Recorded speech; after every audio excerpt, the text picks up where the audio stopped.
We can use the first button to lock the car, press and hold to lock the windows. We can unlock the car or open and close the trunk. If we turn the key, we can start the car or use the summoning function.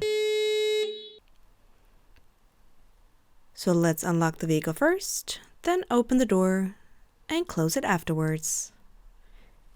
The seat position has changed. We're going to push the start and stop button.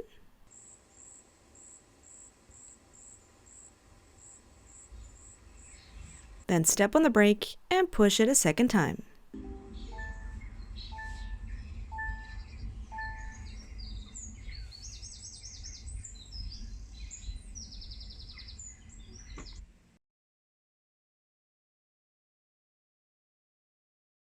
So let's start off with the steering wheel first. On the left side, we can pause and resume the different assistance systems, or use plus and minus to change the speed. On the left, we can change the distance to the car ahead, activate the lane keep assist on the right, or select autopilot. We can use the button in the upper right corner to switch between different IC views, or switch between the different menus below. We can customize the mode button on the right, as well as the start button below, and assign specific functions. We can change the volume,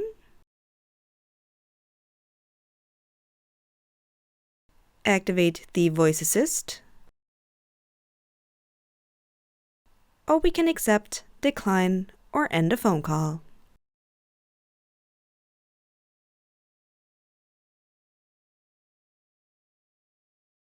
In addition, we can use the drive mode button. So let's switch between the different IC views.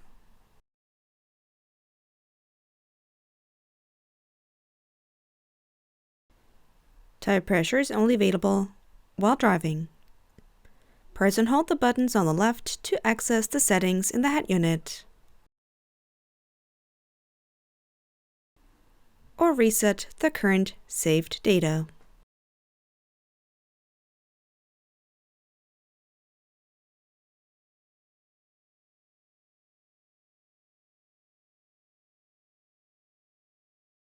If we start a route guidance, we will be seeing the upcoming maneuvers instead of the now displayed compass.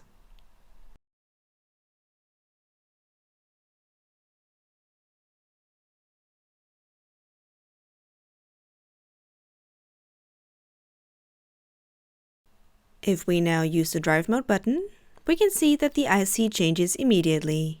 Sport style, Eco,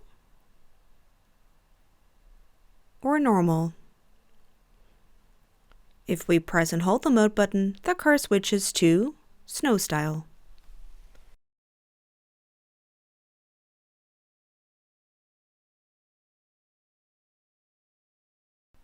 Up next is the head unit. First off, the home screen, followed by 2 additional pages filled with different features. We cannot add more pages or delete any. In the upper left corner, we find our profile settings. Below, weather shortcut, a media shortcut, EV shortcut, as well as date and time shortcut. As already mentioned, page 2 and 3 contain different features, while we find a profile shortcut in the upper bar, next to a home button, which always takes us back to the home screen,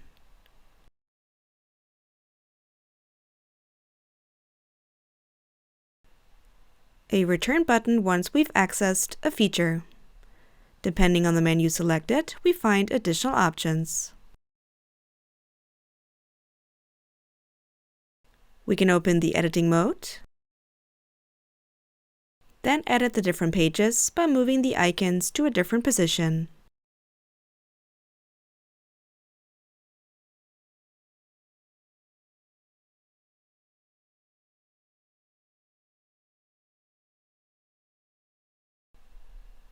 or also use default settings. So let's have a look at the different features one by one. First off, EV, followed by map, and the navigation feature, which looks a bit like the settings feature.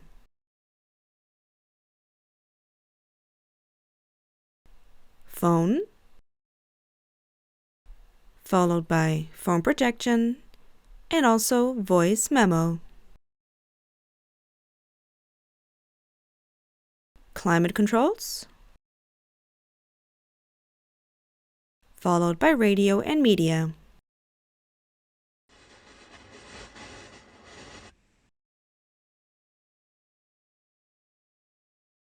If we take a look at the media sources, we can see that it is divided into radio, Android Auto and Apple CarPlay, as well as actual media sources. There is a valet mode, followed by the quiet mode, settings, as well as Kia Connect. Kia Live offers different live and online-based services. We have notifications, and last but not least, a manual in case we need assistance. In most of the features, we can activate a split screen on the right, containing EV, navigation, media, weather, calendar if linked with the Kia account, compass, and time.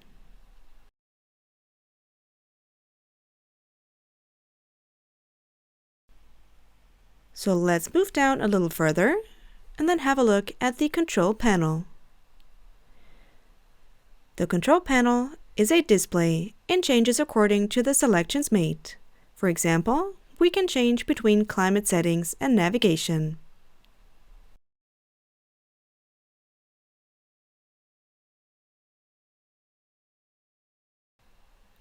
We can access settings, media, radio,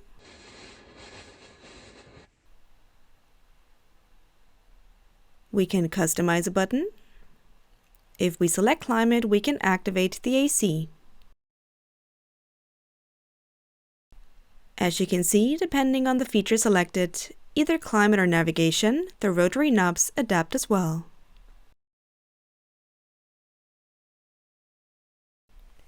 The control panel is something we haven't seen in the Kia before.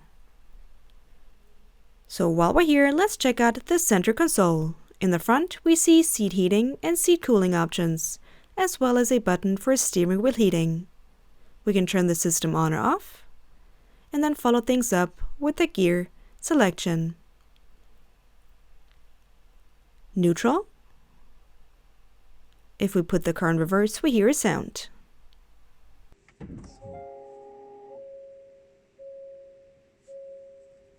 Move on to drive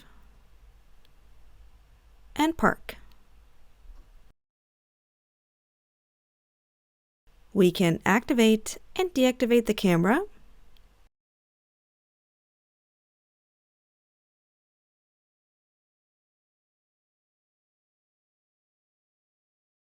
use auto hold or parking assistance. To wrap things up, we're going to turn the system off.